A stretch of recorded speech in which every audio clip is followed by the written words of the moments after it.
बिस्मिल्लाहिर्रहमानिर्रहीम। नाज़रीन, आप देख रहे हैं अलर्ट पाकिस्तान।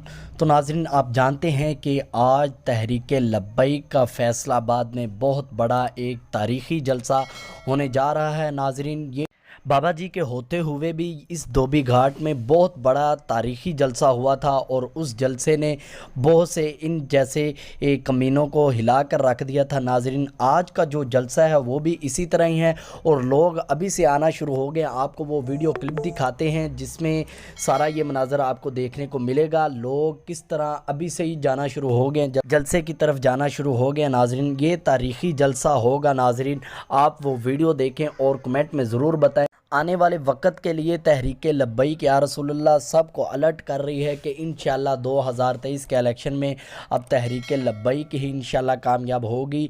इतने बड़े बड़े जलसे आप देख रहे हैं, अगर इनके बावजूद भी बाद में धांधली हुई या किसी ने कहा कि तहरीक लब्बैक के वोट कम थे, तो आप सब जानते हैं कि अब जो तहरीक लब्बैक या रसूलुल्लाह इस वक्त पूरे वर्ल्ड में ये दूसरी जमात है जो कि अल्हम्दुलिल्लाह सियासी जमात है और सबसे सबकत हासिल की है इस जमात ने। नाज़रीन, आप वीडियो देखें और कमेंट में ज़रूर बताएं।